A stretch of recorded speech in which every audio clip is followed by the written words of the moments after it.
You are now listening to The Box Out with Kahlil Thomas and Jason Courtney on the One Podcast Network. Let's get it.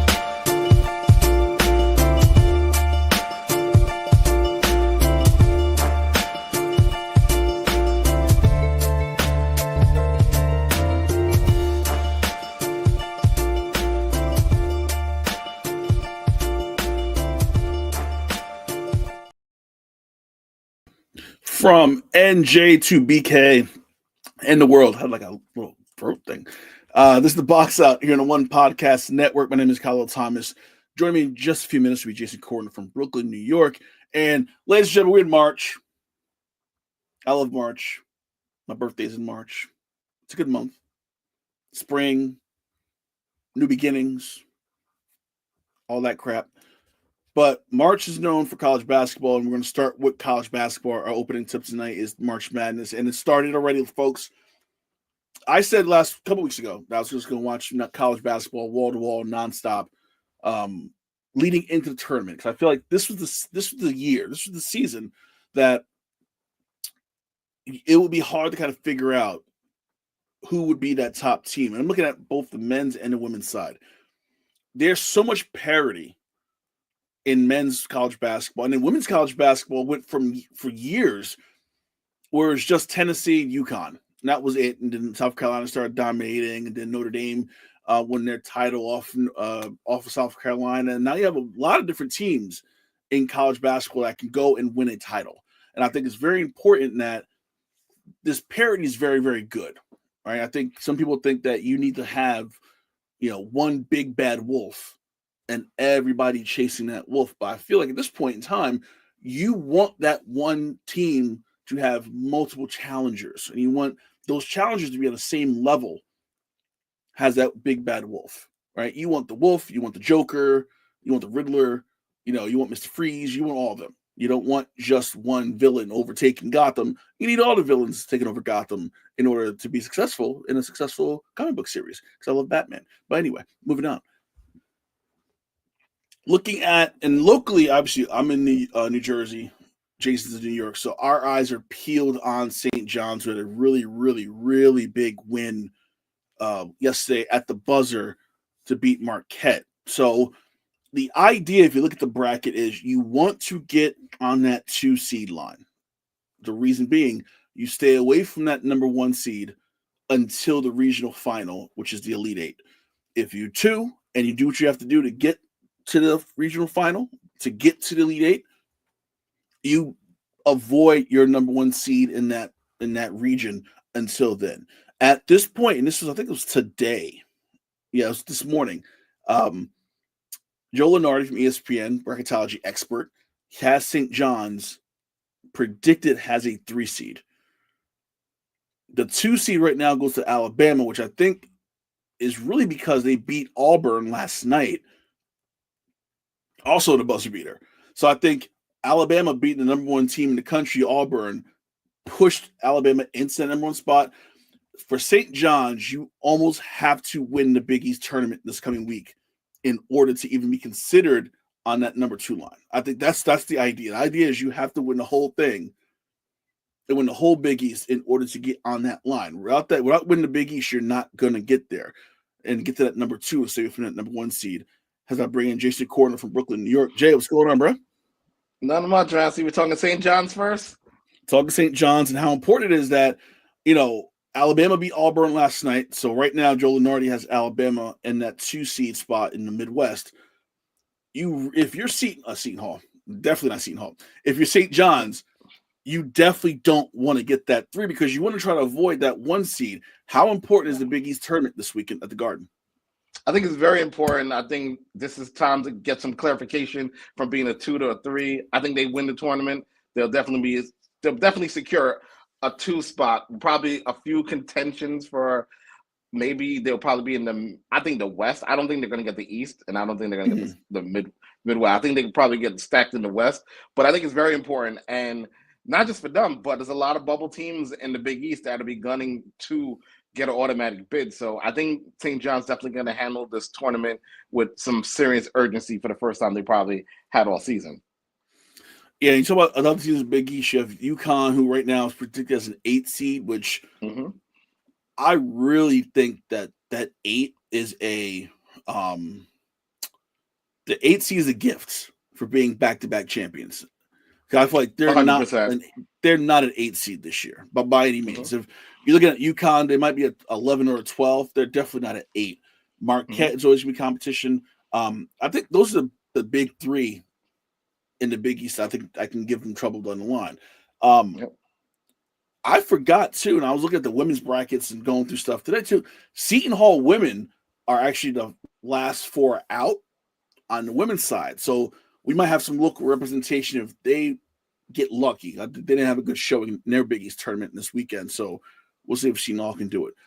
Going nationally, right now, North Carolina is, I think, I want to get this right because I always say it, they're one of the first 4 out for Joe Lunardi. They lost to Duke last night. How bad was that loss for North Carolina last night? It was pretty bad, especially at home. They usually, senior night, they usually have a good showing against Duke, but this is a different Duke team, so I don't really hold that loss too much against them because I think Duke is definitely a top 3 team in the entire nation. So I don't hold it too much, but it was a huge missed opportunity for North Carolina. Yeah, so they won the first 4 out. Surprisingly, which I didn't realize, Arkansas is in, which kills me as a John Calipari hater. I hate him. They're in. Is this because, and I think you look at the records of SEC teams and conference records, I think is that a matter of them just beating the hell out of each other for the entire season? Like, yes, they're playing a tough conference. We got to hook them up. We got to hook them up, and it's John Calipari, the godfather of NIL before NIL. So he's definitely being hooked up on multiple fronts. Bruce coming in, host of Armchairing. North Carolina's done. I agree. I wouldn't say. Yeah, I would say done. Never mind. I don't think kids are coming there. He's not attracting anybody. Yeah, you're right. Yeah, I mean, listen. I feel like every team has an off season, right? I'm right. giving Hubert Davis the benefit of the doubt that this was that season where he was like, we're not gonna be as good this year. We're not. But I think this is season 2 of that back to back. So next year he's got to bring in something, or he might be on the hot seat after next year. I think the only thing that saved him really they won the title a couple years ago. I think that helped. Yeah, that was St. Peter's year when they beat St. Peter's in Elite 8 and Shaheen. So I feel like he has some capital to work with. I guess the idea is still in North Carolina, still a blue blood. You're still gonna get the best players. So I think he has that still kind of going for him. But I think they waited till almost February to kind of figure it out. And I think by that point you had so much room to kind of make up that they just could not get there. And this is where they're at now, just waiting for next Sunday. Good luck with that. Unless they win an ACC title. That NC State did it last year. So who just fired their coach today? So NC State got fired? Oh man. So who made it? They made was it 316? I think it's 316 last year. NC State was like just a terrible team and just got hot at the end of the season, won the ACC, got in tournament, made a run. A year after that, NC State lets Kevin Keats go. So college sports is fickle, man. Gotta love it. Just fickle. I won't talk about the women because it was difficult for me to watch UCLA and USC in the Big Ten title game. Something felt. I knew you was gonna say that. I knew you was gonna say that. Watching again, like, damn, this did not feel right. Because I'm like, and then it's like UCLA, USC, in Indianapolis. I'm like, that makes no sense. that bothers. I felt like we was watching the Pac-12 final in Indianapolis. That's what it felt like. Oh God! Shout out to the Pac-12 who might be back next year. We'll see. They got 7 teams right now. They need an 8th to be like legit. So we'll see what happens. So UCLA got the revenge of USC. Lauren Betts had a big game. Juju had her normal game. In the women's game, I think you have UCLA, USC, Texas, South Carolina, and UConn. Those are your 5. I think that could legitimately win. Is there anyone I'm missing, or is that 5 right where it is? I think they're pretty on point with the top 5. I don't think anyone else really stands a chance unless they all meet up with each other early, and that's not happening because they're all high seeds. So I think those are your top tier of that. I don't know if you want to add. No, I can't even. I was going to say maybe North Carolina or something. Not North Carolina, Notre Dame or something like that. But nope, I wouldn't even put them there. Notre Dame. Bubble. Yeah. I put them as a bubble. Yeah. Duke just won their ACC today, so Duke is right. Ran through that conference. They beat Notre Dame on the way to win the ACC, so that's another team. I'm kind of looking through right now their bracketology on the women's side. Baylor, even though they lost to TCU today, TCU made the tournament for the first time since 2010. So you have TCU and Baylor, but they played a Big 12, so that's questionable. I saw Maryland live. Maryland doesn't look bad. Texas is scary. Texas is that one team that I think can take out, and they took out South Carolina early in the season. I think Texas gives South Carolina their best game. I'm still not sold on UConn completely yet. I'm not sold on them yet either. So tell me why you're not sold. I want to see if we have the same kind of rationale. I don't think they have the size to match up. I didn't even think about the size. I was thinking like the lack of – they play the Big East, and cakewalk. The Big East women is not exactly the toughest conference. Mm-hmm. Like I think they've steamrolled through that conference for like a decade. Right.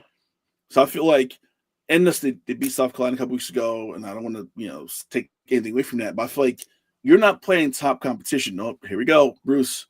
UConn's taking it. Oh. I mean, not the same year Diana Taurasi's retiring. I mean, they wouldn't let that happen. I mean, UConn. It's funny because with UConn too, I feel like you talk so much about Paige Beckers, but AZ Flood's kind of taking that team over. It's her team. Yeah. And I feel like Paige is kind of like in the background. So I feel like the fact that the dynamic in that team has shifted to Fudd, and Paige is kind of playing that back role, and Fudd is actually considering coming out for the draft, which becomes who would you pick? Would you pick AZ Flood, or would you pick Paige Beckers? If Fudd's going up the draft, and then you don't know if Juju's coming out. It's a lot to deal with in the women's game, because the first day is going to be a bloodbath with those lower seeds. Yep. It is 100%. Going to be disgusting. And then we get to the second week, and I think that's when you start seeing it like, oh, okay, this is what happened. This is what happened. Okay, cool. So I think I'm more excited for the women's tournament than the men's tournament this year. Are you the same way? I'm the same way, because I think the men's tournament doesn't really begin, in my opinion, until the Elite 8. I won't even say Sweet 16. Because I think we know who are the top 6, 7 best teams on the men's side. So I think this year is probably going to be one of those rare years we don't see any upsets until we probably get to the Sweet 16. So, Pop, UConn will fall apart in the tournament. I agree. I mean, listen, the last few years, they lost to Iowa and Caitlin Clark last year, which I think is I think everybody lost to Caitlin Clark in Iowa, who are playing really well, too. Like, Iowa without Caitlin Clark is still no joke. And I think that's a team that can make a run to the Sweet 16. I'm not saying they're going to go to the championship game like last 2 years, but, you still got LSU lurking, Ken Mulkey can kick rocks. LSU is still around. I'm like, you have all these teams that, like, and depending on how the seeding goes, and the NCAA is going to, like, do their best, and the selection committee is going to do their best to kind of keep everybody separate until the Sweet 16 and the Elite 8. Yep. Which makes for great, compelling. What would you think is going to be a more compelling tournament, the men's or the women? Oh, women's. Okay. By far. I think the men you have I started with 5 teams for the women's bracket, and I think between us is up to like 12 in the last 3 minutes we've been talking. 100%. The men's side, we got Duke, we got Auburn, St. John's, maybe. St. John's top 6. There's top 6. 100%. Yep. I feel like it's hard to really pick out like 7 or 8 teams in the men's bracket. It's like they could definitely win the title. I feel like you have I can't give you 10. I can't give you 10 on the men. I can give you 6 on the women. I'm looking at the men right now. Auburn, Duke, no. Memphis, no. UConn, no. Vanderbilt, no. West Virginia, no. Oregon, no. BYU, no. UC San Diego, no. Liberty, no. Clemson, no. Wisconsin, no. High Point, Lipscomb, no. UCLA, absolutely not. Michigan, no. Kentucky, maybe. Maybe. Iowa State, Tennessee? no. Rick Barnes falls apart in tournaments. Rick Barnes, even when he was in Texas, Rick Barnes is just a shitty tournament coach. Marquette, no. Louisville, no. Georgia, no. Baylor, no. Michigan State, maybe. Mm-hmm. That's maybe for Michigan State. Furman, Central Connecticut, Florida, ain't buying it. Houston's been my pick for years. Houston's always going to be in my top, so that's 3. Omaha, Norfolk State, Gonzaga. I forgot they even existed. Oh man, quiet season from the Zags. Okay, St. Mary's keep beating her ass every 2 weeks. I feel like New Mexico, Creighton, Missouri, Arizona, McNeese, Ohio State, Oklahoma, Purdue. This is not enough depth in the men's game to compare to the women's game. No, it's not. I don't see it. Men's side is the NBA Eastern Conference. Wow. Hey, the East is pretty decent this year. I mean, it's 6-team heavy. I mean, 6-team heavy.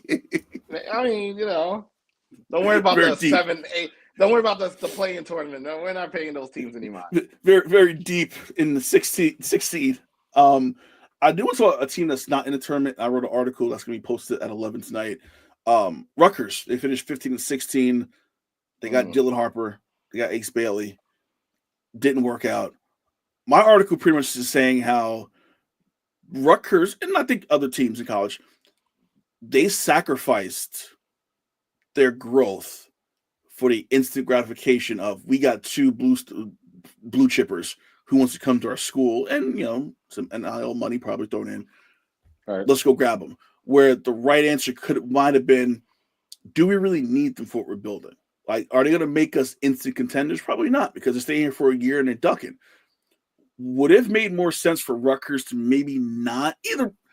I won't say get both, maybe get one, but it seemed like all the focus was on Bailey and Harper, and they did nothing to recruit other positions, considering they lost a lot last year.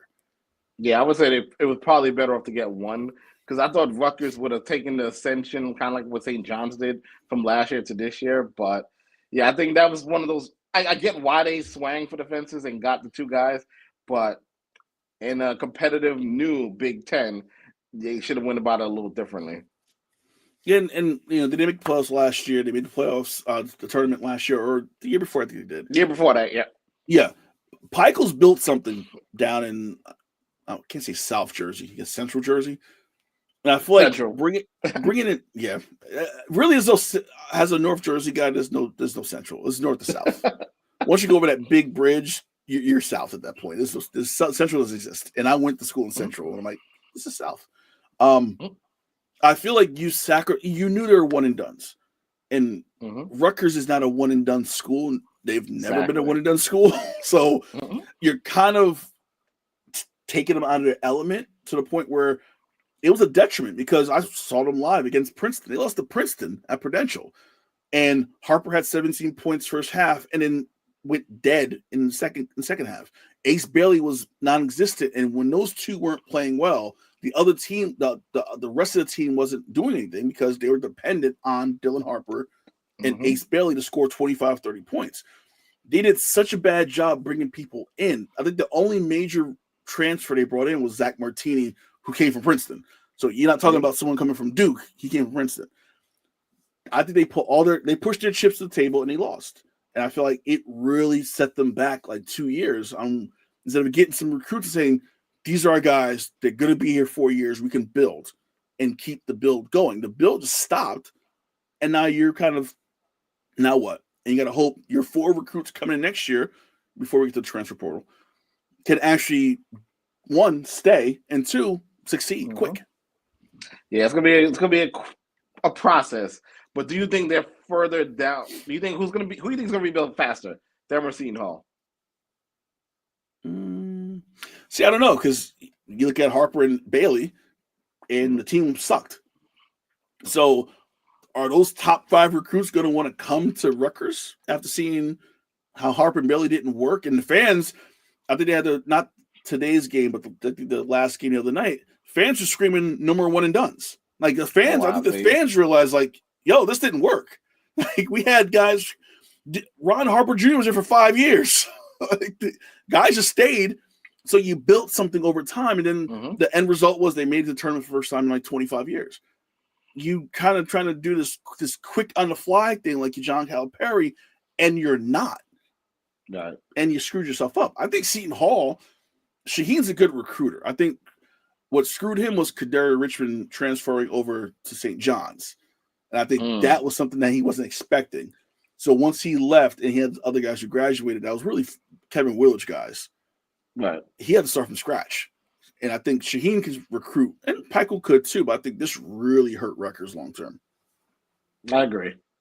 So it's going to be interesting to see how that all works out. So we're not going to have a show Thursday. I'm going to do this ahead of time. We're going to wait till next Sunday on Selection Sunday. Okay. And we're going to do an instant bracket overview. So, nice. I'm down with that. Wait, and Jason don't know what I'm about to say. So it's first. I thought this as I was getting ready for the show. As soon as the brackets come out, Jay, I want you to fill it out. Okay. Really? Yep. So our show starts at 8. The brackets are probably all done being announced like 6:45. 6:45. You got an hour. You got an hour and 15 minutes to get your bracket filled out. All right, that's fair. Okay. And then we'll get together and we'll figure it all out and see what we got. But I'm gonna go with I'm doing one bracket and this is it. Because I can't. I don't want to think too much about it. Because I feel like that's where you make mistakes. That's where you get all screwed up. So I'm doing it in 45 minutes. Get it done, and that's when one bracket. Are we going to take this one bracket and we're going to upload it to ESPN bracket? Yes. All the tournaments. Okay.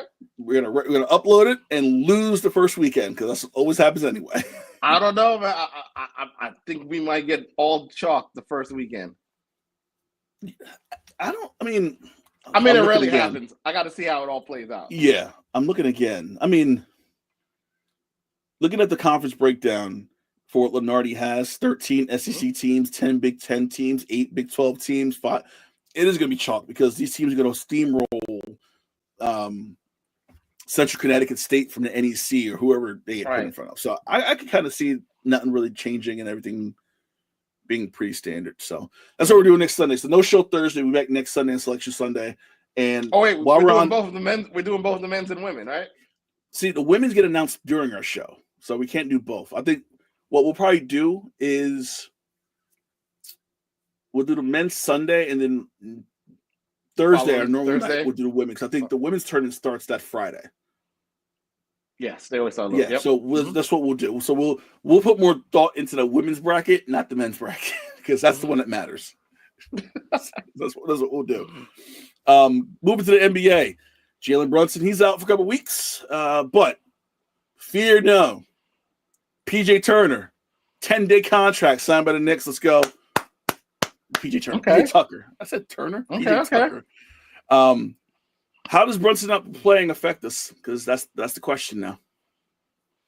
I think we're gonna find. I was very upset how lack of hungry that Cat was against the Lakers. I felt like he could have dominated that game, and he was very passive in that. So now he's got to go back to being the focal point. I think. Hopefully, we can escape this road trip with at least one win because I don't see them winning in San Francisco. So maybe they win in Sacramento. Other than that, I think again it's all about being healthy come playoff time. I wouldn't even mind if the Knicks fell to the 4th seed. Actually, I kind of encourage that. I rather them fall to 4 than stay at 3. So we get a pesky Detroit in the first round. I rather sit back, play Indiana 4 versus 5, and then play the Cavs in the second round over Boston. But that's just me. But I think what the Knicks need to do is just get healthy, stop relying on Brunson. Maybe this is a blessing in disguise and get other guys more involved, especially like a Bridges. Who seems also lost at times on the offensive side of things. So we'll see what happens. Again, I think the Knicks are fine in terms of pole position. I don't think anyone's going to catch them maybe Indiana might catch them, but I don't think anyone else is going to catch them in their position. So they're fine. So right now they're in the third spot. If the playoffs will start today, they will get the Pistons in the first round in the 3-6. The Pistons, that's a team that scares me. And I watched them play Golden State last night. Mm-hmm. And that's a team that, and we talked about the Pistons a couple weeks ago, actually. Yeah. I did not know JB Bickerstaff was this good a coach, where he brought this team back from the dead, essentially, under Monty Williams. And now they play hard. Cade Cunningham looks like the guy we thought he would be on draft night when he got drafted. Mm-hmm. And everything's just clicking for them. So I think, and they're physical.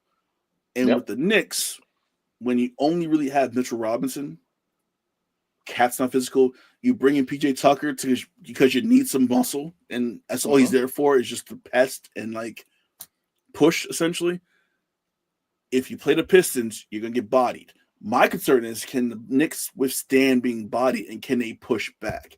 I don't know if they could. I think they can. I just think it's one of those things where I think defensive intensity you're starting to see it a little bit. The defense did look good against the Lakers. And I want to say it looked good the other night as well. But I think come playoff time, I think they'll be ready for the challenge. According to Bruce, the Knicks are a play-in team. I don't know. Wow. The disrespect. I'm not even putting that on the screen. I'm not going to put that on the screen. I'm just going to leave that alone. Just leave that in the comment section. No one should see that. I'm going to leave that right there. He does believe that the Cavs are winning the title. Or sorry, winning the East. He didn't say the title. Are the Cavs this good? The Cavs are good, but I really think the Celtics are on cruise control, and they know when to turn it up. I will say that about the Celtics. So that would be a compelling 7-game series, in my opinion. So Bill Simmons on his podcast, I think the other day, kind of said he's scared of the Cavs. And he's obviously Bill Simmons. If you know Bill Simmons, he's a huge Celtic fan. He's scared about the team. He's like, you're going to get from Tatum, you know what you get from Brown, but usually they usually have someone else that kind of kicks in and contributes. He doesn't know who that person is going to be. Like Porzingis, is he going to be there? Is he going to be available? That's going to be the main one. I think the main one's going to be is how healthy is Porzingis? Can he contribute? If you're leaning on Al Horford to be like your number 3, it's not happening. That's the problem. He was good against the Lakers the other day, but that's not the guy you want. Like, we're really dependent on Al Horford getting 15 points every game. That's not going to happen. So I think Boston's on cruise control, but I think how they get out of cruise control. That Hunter trade by the Cavs, I think that was a game changer. I think that was Rasheed Wallace going to the Pistons kind of move, where it's like, oh, wow, now we really got this. Could be they might take it now.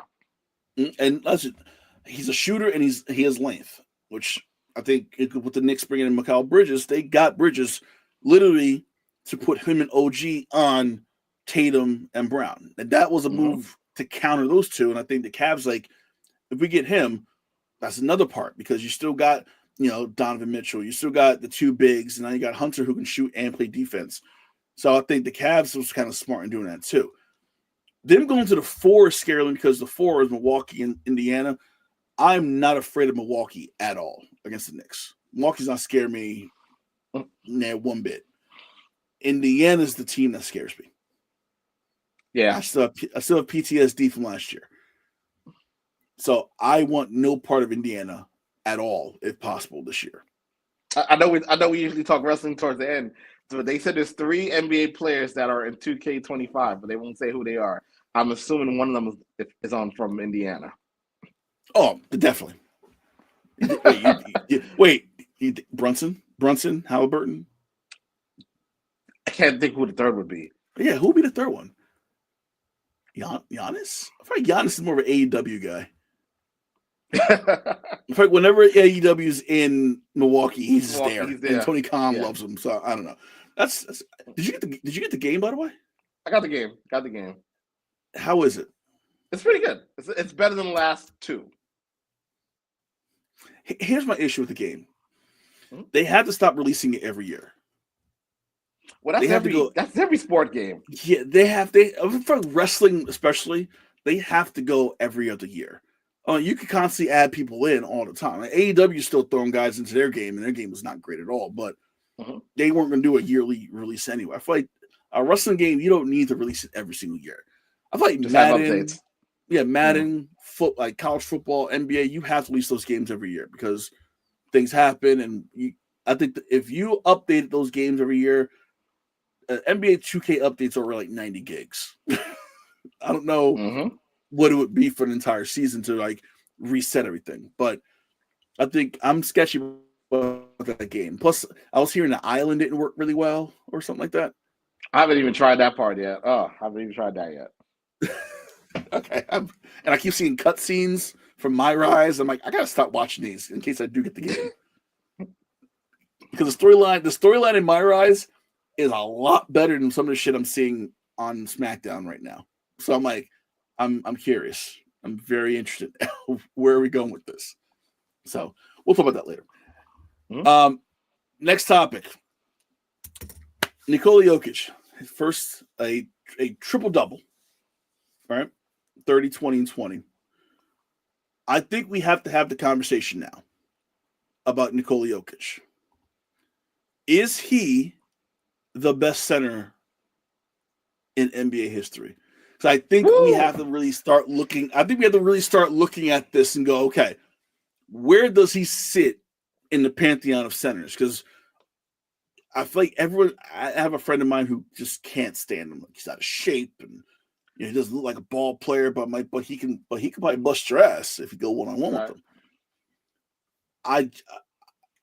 I hate having these conversations. This feels like a first take topic, but I feel like we have to talk about it. Where does Jokic fall in your hierarchy of centers? That's a good question. He's not top 3. He's not top 4. I definitely put him in top 10. I don't know if he's top 5. His numbers are incredible, as young as he is, but he's not dominating as Shaq, and he's not. Well, I mean, he's definitely. Damn, see now you really got me thinking because I think skill-wise he's better than Olajuwon. Is he better than? He's not better than Kareem, but he's up there in terms of skill play. He doesn't have that signature shot like Kareem.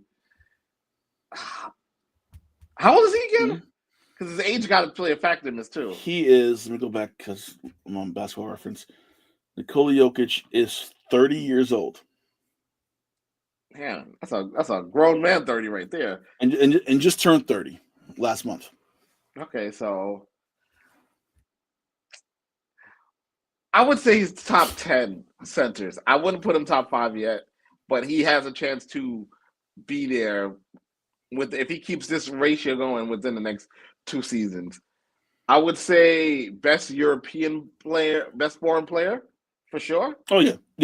I think he passed Dirk maybe like 2 years ago. I think he's passed Dirk in that conversation. I think Luka passes him when Luka's done. I can see that. But so I'm going to just give you his numbers and go with there. First of all, I didn't know one of his nicknames was Big Honey. I don't know. I never heard him. Makes sense. Big Honey before, but that's it makes sense. He looks like Winnie the Pooh. It makes sense. Big Honey and Cookie Monster. That's oh my God. That's what I love. Basketball Reference with the nicknames. I'm like, I don't know any of these nicknames, but I want someone to run up on him doing a post-game interview and call him Big Honey. I want Aaron Gordon, but what's up, Big Honey? And I just want that to reverberate on TV. Right. All right. So career numbers: 21 points a game, 11 rebounds, 7 assists, 55% from the field, 82% from the foul line. 7-time All-Star, 6-time All-NBA, 3-time MVP, Finals MVP, All-Rookie Team, Western Conference MVP. Does he need another title to elevate it, or do you think he's done enough to kind of justify this conversation?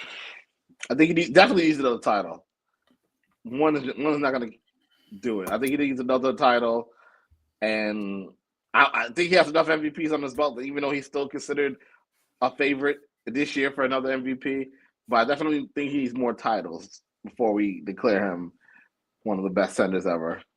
So Bruce is playing against small centers like Draymond. Bruce said he's not a top 10 center. I think now the conversation turns to the game has changed. where he's not top 5 centers in terms of like you want to go 2000 to now in terms of when the center position kind of changed. I think he's top 5 then. See, I think that's the conversation needs to really be had though. Right. He's not facing Hakeem. He's not facing Pat. He's not facing Bill Cartwright, Sam Perkins, Mutombo, Mourning. So obviously, you have to look at it generationally, I guess. Yeah. But then the conversation turns into, okay, does it matter? I know we have had this conversation like, yo, LeBron, Jordan, different eras, different time. Blah, blah. Put all the centers out on the table. Who would you take and who would you put in that top 10? I think ultimately that's the problem people have with this conversation. There's all these little caveats that get thrown in that you have to include, like, Hakeem would ate him up. I'm like, well, he's not playing against Hakeem. So you have to have this virtual tournament in your head of like, how would that work out? It was like in Rocky Balboa with him and what's his name? So it just dawned on me who Jokic reminds me of, and this is going to sound crazy. Oh God, who? He reminds me if Rick Smith and Sabonis' father had a kid. There you go. That's who you remind. If those two had a baby, it would be Jokic. And he has Sabonis' eye. His passing ability is crazy. Like Arvidas Sabonis was amazing. Rick Smith had a pretty good short range jumper, and Sabonis had a little. Yeah, I'm putting it all together now. He's a lot better shooter than both of them now. 100%. Yes, 100%. Yeah, because Sabonis hit a couple occasional threes. Rick Smith's never stepped out beyond like 15 feet, but I could definitely see bits and pieces of their game. Because I feel like you can have George Mikan was a good player back in the day. I feel like you can kind of have this conversation all night. I think he is top 10. I think in the pantheon right now, best of the league. I think the best center in the last 10 years. I think you could have that conversation top 5 of all time right now. Him, Shaq, Kareem, Olajuwon. I'm going to say Patrick Ewing because I'm biased, and I think Ewing should be in the conversation. But I think it's not unreasonable to put him in that. Listen, if they said Bill Russell bodied a lot of short guys back in his day, the same could be said about Jokic. You got to do it by the eras. And I think if you want to go back from 2010 to now, by far, he's the best center on the planet. So when centers became kind of this weird, like part guard, part point forward type thing. Great feel of the game, which makes him a triple-double machine that makes him special. First of all, he brings the ball up, which is automatically like impressive for a center. But he runs the offense, and he moves in slow motion, essentially. Like, he just moves very, very slowly. But, like, all his movement has reason, and it all makes sense. All his movement just like, he's moving. He's setting the pick. And he's like, but it's like, that's where he was going. Okay, got it. That's what makes him so good. Like, I don't know. I just feel like this conversation is hard to have, but it must be had because, like, he had a 30-20-20 triple-double the other night, and people were, like, kind of shitting on it. And I'm like, you can't shit on a 30-20-20 triple-double unless you're just hating. Yeah. So, top 10 for sure. I know you said top 10 with a caveat. I think you added one in there. But, yeah, I think it's a pretty good conversation to have. He is also in the MVP running this year with SGA. They're going to match up, I think, this week. So that game will probably decide who's going to win the NBA MVP. Has Jokic looks for his 4th one. Right now, live basketball on right now. Memphis up on New Orleans, who isn't in the third quarter. At the half, Philly up on Utah by 7. Minnesota up on the Spurs at the start of the second quarter. At the end of the first quarter, Milwaukee up by 2. Down by 2 over Cleveland. Then you have Detroit, Portland, Sacramento, and the Clippers later on. Early today, we had the Thunder beat the Nuggets, speaking of Jokic, and we had Phoenix beat Dallas. Speaking of Phoenix, what the hell is going on in Phoenix? It's a dumpster fire. However, because of the other dumpster fire in Dallas, they might make the play-in tournament. And at that point, hey, if they get that 8 seed, they're probably going to get swept by OKC. And then it's back to they got to trade You're not gonna trade Beal. No one's gonna want that contract. You're gonna have to trade. I don't know if anybody really wants to trade. They give up a lot for Booker, but I think that's the move you have to make. I think it's rebuild time in Phoenix, but you got to come to a hard realization that the most value you're going to get is for Booker, so you might as well put him on the trade block this summer. Yeah, Beal, and once again, Bill Simmons, shout out. They had their worst contracts draft, and Beal's the first contract. You look at his contract, and you realize not only is he making a whole lot of money, there's a ironclad no trade clause where you can't. So not only can't you move the contract because money's ridiculous, you can't move the contract without his permission. Like, you're stuck. So you're stuck with him making 50. And I gotta look this up because the number was insane. And I was like, wait, that's true? Hold on. How did I bring this up? You can't move that. You can't move that money. So literally, Phoenix is stuck with Bradley Beal. You're gonna be stuck unless someone takes on Booker's deal. I'm pretty sure Booker doesn't have a no trade. No, I don't think he does. And then Durant is obviously going to dictate where he goes. So you're kind of stuck. Your payroll right now, and it's just popped up in my face, is like red light. A $220 million payroll. And you're in 11th place in the Western Conference. Durant's 51 and 54 next year. Booker's 49, 53.1, 57. And in the final year of the contract, $61 million. Damn. Bradley Beal is 50, 53, and then the player option for 57.1 in 26-27. Yeah, they stuck over there. So unless someone is dumb enough, Brooklyn, to take on Bradley Beal, you're stuck. It is over in Phoenix for the time. And you get this new owner, comes in, picks up Durant, trades for Bradley Beal, thinking like, we're going to go all in. And you lost all your money, like Matt Damon and Rounders to KGB. Like you just push the chips out and say, yeah, we're gonna go all in, and like, yep, KGB said, not today, and took all your cash. Like, it's set. It's, and hearing it from Shams, was it Shams? No, sorry, Ramona Shelburne. The locker room is, and she used the word toxic, is a toxic locker room in Phoenix. It's crazy. How did things go so wrong so fast in Phoenix? Well, Bruce said in the chat, no leaders. They don't have a leader. And he said they miss Chris Paul, which is odd to say. But you don't have one guy. It really went downhill the moment Chris Paul left. It did. It really did. Mm-hmm. You look at this roster. Durant's not a leader. Bradley Beal's not a leader. I think Devin Booker probably tries to be a leader, but he probably gets big brothered by Kevin Durant, so he ain't listen to him. And everyone else here is just like here for the ride. I don't think Royce O'Neal's going to get people up in arms and get people excited about it. So I think Phoenix is just screwed. Speaking of Kevin Durant, if I see it's the Cavs and Boston in the Eastern Conference Final, all I'm gonna think about is the Brooklyn Nets. I'm gonna think about the Garnett trade, which was horrible, and I'm gonna think about how KD ran Allen Allen and the coach out of here for a freaking what's his name? They ran Kenny Atkinson out, and Kenny Atkinson was doing what he needed to do. Yep. And they said, no, we don't want to be coached. We're good. Speaking of Brooklyn, why are they still playing hard?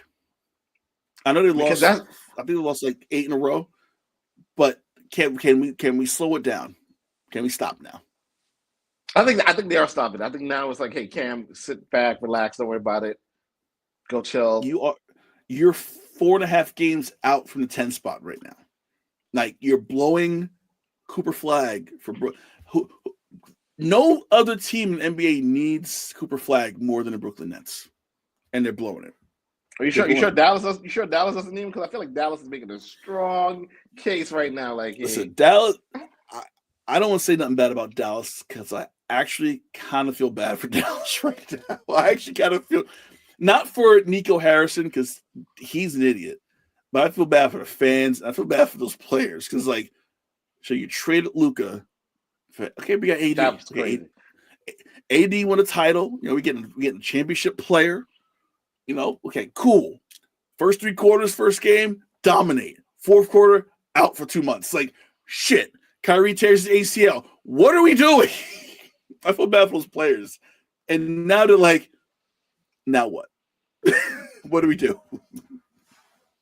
Get ready to cheer on the Dallas Wings. That's what they do. No, yeah, that's pretty much it. That's their only option at this point. And real quick too, before we move on, the Lakers, they lost the other night, but they came to that game, I think 7, 8 games in a row, winning. Mm-hmm. How good is that team now? They look good. LeBron and Luka. They look good. They look good. I didn't think them for a Western Conference Final team, but I think we might have to take them seriously as a title contender. Yeah, it's weird how LeBron kind of said, "All right, take it. I'll be here." And Luka's thriving. The game against Dallas, he had his triple-double. It wasn't like this crazy. It wasn't like a Nikola Jokic triple-double, but he had his triple-double, and he was working at night. Yep. And then LeBron gets hurt on Saturday night. He's going to be out 1 to 2 weeks. So now that's going to be a problem now because you're flowing. It might be more Luka. Now Luka really could insist his will onto the team. So maybe playing without LeBron, kind of like the Knicks playing without Brunson, might be a blessing in disguise down the stretch. So Dalton Connect gonna rage out. How lucky are the Lakers for that trade? I'm looking at him hitting them threes yesterday. I was like, they didn't even want him anymore. Well, I still think there was some type of some kabuki shit with that trade, and I think the Lakers really did not want him, and they kind of had second thoughts and said, "Oh no, he failed his physical." I think Charlotte might have a point in the Lakers saying, "Oh no, we don't want to do it because he got cold feet." Yeah, because they got all that heat about getting Luka from out of for nothing. I really think they got cold feet and used the he failed the physical thing, which I've not heard a trade get reversed that fast. Like a decade? When was the last trade they got reversed like that? I don't hear it like that. So I really do think the Lakers realize, oh shit, Connect is good. And Redick's like, yo, we should keep him. Redick's like, let me work with him. He can be the next me. And they said, nah, let's flip it. And I think that was the problem. Bruce mentioned in the chat. Let's talk about it. LeBron versus Stephen A. You have to help me because I'm lost because I've ignored Stephen A for the last couple months, not because he thinks this was an early take of the season, so I'm surprised. Oh, I haven't listened to Stephen A in a while. What did Stephen A say that got LeBron butt hurt? He pretty much said his son is not ready to be an NBA player, and that LeBron's doing him a disservice by having him, all around the games, just, being there on the court, not on the court, but like on the roster. He should be stashed where pretty much everything we all been saying. He should be in G League developing, not on the Lakers bench where he's taking up a roster spot. Nothing bad. So the same shit we've all been saying. Yes, but it's funny you mentioned this. It's funny you mentioned this point out because we've all seen the video, right, of him confronting him. I actually I was randomly watching last night, Academics, shout out Academics. I was watching his feed, and he showed the beginning of the video where first of all, I thought this happened after the game. Okay, wait. Did you shout out Academics? Should you shout him out? Should you be shouting him out right now? I mean, for this, you're right. I shouldn't, but he had the feed. The views and thoughts of Jason Court does not reflect the One Podcast Network and its sponsors. I saw the one clip where you saw LeBron sitting on the bench. He turned to his right and he saw Stephen A. And he got up and that's when he confronted him. The whole time when they showed it, I thought it happened at the end of the game. It happened during a team timeout. Oh, it happened during a timeout? Yes, that's why I was like, why did no one pick that up? So it happened during a team timeout. He went over there. Stephen A. said whatever he said to him. And what Academics was saying is like Stephen A. came on the next day and kind of trying to backpedal. And he said that Stephen A. should have stand 10 toes down because one, it happened during a live game. What's the worst LeBron could have done at you? Swung at you? He wasn't going to do that. But it's one of those things where I get LeBron being the father, but at the same time, as a professional, we're all subject to scrutiny. Hell, Dolan got on me about saying some negative stuff about the Knicks. So I mean, these things happen, but I feel like LeBron could have handled it better, let alone doing it during a timeout. And for that, I'm surprised no one's really jumping on him about. Yeah, because when I saw the video, I'm like, oh, he must have, because it looked like it was after the game because everybody's kind of scattered around. I'm like, oh, this one's Right. he's walking off the court. I didn't know it was during the timeout, which is even more punk. If you notice in the video, he's next to Morris is next to him. So that's how I was like, wait a minute, this is after the game or is it during the timeout? Because normally Morrison will be at the end of the bench. So when the act showed the video, you see LeBron look over and then he walked over to Stephen A. I was like, oh, this happened during the timeout, but no one's talking about it. The power of LeBron. And here's the thing too. I feel like, and I think I said this when Bronny got drafted. You know, I have a son, right? You're gonna have your kids. You're gonna hook your kids up, right? Our parents would hook us up with jobs, no matter what, right? Your dad owned a business, my dad owned a business. All right, let's get Jason a job. Right. Like, Jason don't have to go find a job. I got a business. Let me just bring Jason in. You know, Kahlil kind of a fuck up. Come work for me. Whatever. He might not be good at the job, but dad's gonna hook you up. So if that was the case, and he obviously not going to flat out say that, but just kind of insinuate, that's my kid. Like, what do you want from me? I think we will respect it. I think the idea that he got the whole Laker organization to co-sign. Oh, yeah, we've been watching Bronny for years. Yeah, we've been keeping an eye on him since Sierra Canyon. I'm like, right. No one's been watching him since high school. Like, we've been watching him because we've been forced to watch him because ESPN's all over Sierra Canyon when he was there, so we had to. But don't make it seem like your son earned this, right? Donald Trump talks about merit. You're not the merit poster boy yourself, kid. Like, your dad gave you a whole bunch of money that you lost, and now you're president. So you didn't actually get there through merit. You got there just based on some bullshit. So let's be honest about it. And LeBron has not been honest about it one iota. And I think that's why people still shit on it. Like, the fact that he's not in the G League full time still boggles my mind. Because I'm like, he needs the floor time. Yep. He's not getting it when he's with the Lakers. He needs it with the South Padre Lakers, not with the LA Lakers. And I feel like they're just not realizing that. It's mind-boggling how he still thinks that we're going to buy the Bronny's better than he's looked conversation because you know better. When LeBron retires, do you think the Lakers will immediately cut Bronny? Not immediately. No, I think not immediately. I think they'll keep him around like a year and just see, because at this point they're all in on him too. So they have to kind of make sure that the number is not a two-way deal. It's like a straight up contract. So to show the investment, they got to keep him around, and they're probably going to do that, and then cut his ass because he shouldn't be there. Not at all. Not one bit should he be there. So Pat Riley would have cut his ass so fast. Oh my God! I think Pat Riley's still salty at LeBron to this. Pat Riley's got salt in his veins from like the Lakers in the '80s. Probably he still hates Jerry West. Probably still dislikes everybody in there.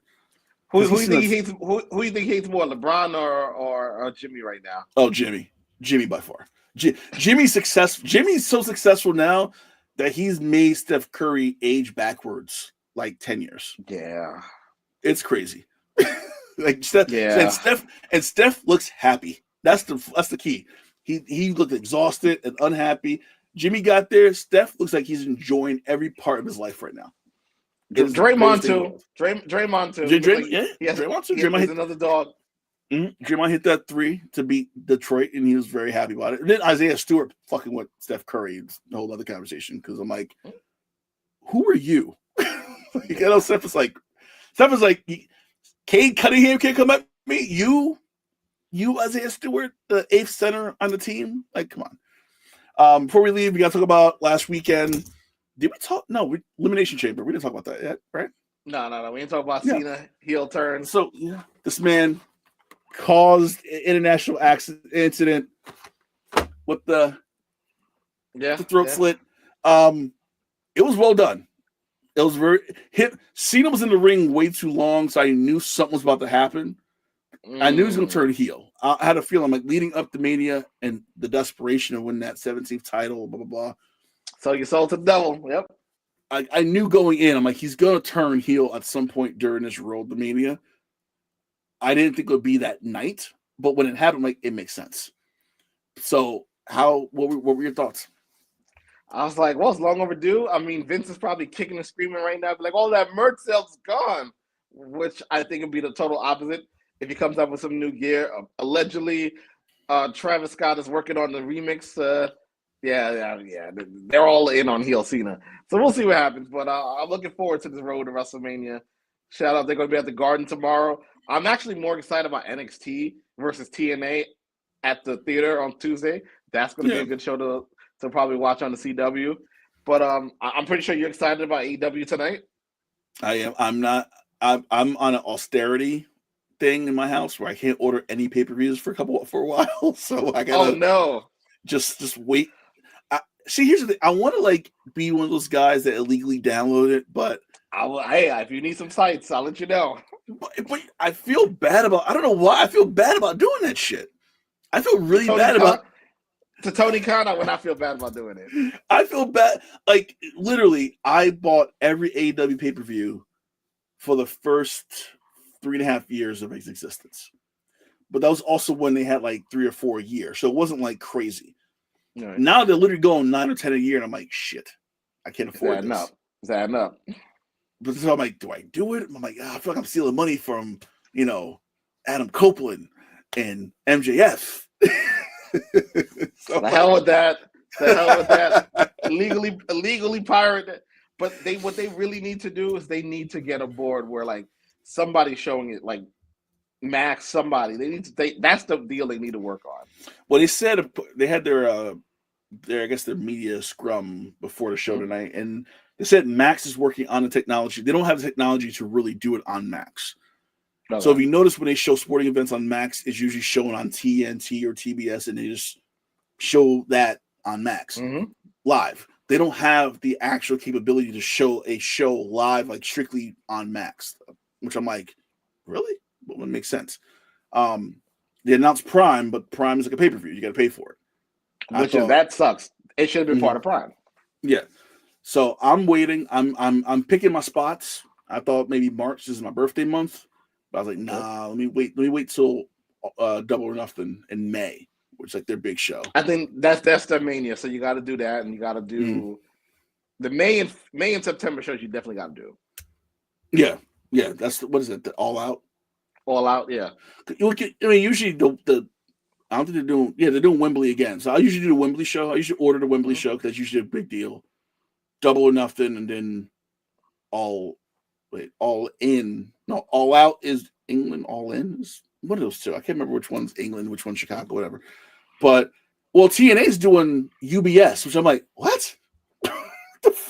They're doing this pay-per-view at UBS. I'm like, you're not filling out UBS Arena in Long Island, and you have been like, and I think ticket sales they got. They should have went to Westchester. Well, I think they've sold. I think UBS seats 18. I think. I haven't been there yet. I think they've sold 3,000 tickets. I'm like, that's sad. That's not good. At least AEW struggling. You're not WWE. Yeah, you're not AEW. No. AEW, I can see AEW trying to go there. As much as people talk about AEW's attendance, their pay-per-view like tonight, they're in crypto. They've sold 12,000. Now crypto sees 18,000, so obviously the stage can take up some of the room, stuff like that. But they sold. They're gonna have $1 million gate tonight, so they're fine with that. They'll deal with Dynamite not getting huge, ticket sales, but their big shows get their money. TNA should not come close to an arena. Nope. Forever. Just leave it alone. Just stay in like center stage in Atlanta or the theater in the Garden. I think that's the perfect scene for them for anything. But WWE, I'm curious about Cena. Not the Naomi promo. It got a little squealy, but I kind of like a little BT. Yeah. Oh yeah. Tyler Perry. Yeah. It definitely felt like a House of Pain episode during that promo. The Punk stuff. I don't know where they're going with that. I will say this. They're making it very unpredictable for a change. Because I thought Rhea and Bianca was set in stone for Mania, and then they pulled a fast one with Io winning the title on last Monday. So that kind of threw me off a little bit. And same thing with Punk. I'm not sure what his angle is going to be. and we don't know what's going on with Roman. Like, this is the first time in 5 years Roman's not in the main event, Mania, so we don't know what direction they're going with that. I'm very intrigued on this road to WrestleMania. Well, the whole thing, and AEW is doing it too, kind of with their, I don't know what the Death Rider thing, but all the storylines are kind of all intertwined. And you saw it in the Elimination Chamber. Everyone in the Elimination Chamber, everyone had their own little separate stories with each other, but then they all kind of came back to another person. So, like, Drew had this thing with Punk, but then Punk had this thing with Rollins, and Cena kind of got into it, Rollins. And so it's all like this weird, all confluent, which I like storylines like that. I like when you can go on 8 different paths. I think AEW kind of figured that out, and with this Death Rider thing, which I still don't know what the fuck's happening with Moxley and that thing. But and then the Triple H kind of figured it out. Now I think they gotta get the women's situation kind of figured out, because I think the SmackDown women's situation is not as good as the Raw one right now. It was smart to put Charlotte back as a heel. That was good. That was good booking. They had to do that. Yeah. I mean, Charlotte's not a face at all. She's not a face at all. Yeah, Charlotte. No. But Bruce is bored by my AEW talk. Steal a straight for DK Metcalf, which is true. That means I saw that happened right before we came on. Yeah. Yep. That means Russell Wilson goes back to Pittsburgh. That's my thought. I think getting Metcalf is pretty much setting up Russell having his favorite target. But anyway, this is not a football show. Jason's always a good show, bro. Likewise. So we will be back next Sunday. No show for us on Thursday. We're going to wait till Selection Sunday, next Sunday, with our brackets. We're going to have 90 minutes to fill them out and come on the air and justify filling them out in 90 minutes. So next Sunday, we'll be back here on the One Podcast Network. Armchairing with Bruce Morrow every Wednesday, also here on the One Podcast Network. The political show, which is still unnamed, I think the name I want is taken somewhere. That's coming in April. I'll give you more details about that coming up. A lot happening here. But in the meantime, thanks for watching. Thank you so much for supporting. We'll see you guys on Wednesday for Armchairing, next Sunday here in the Box Out. For Jason, I'm Kahlil. Peace.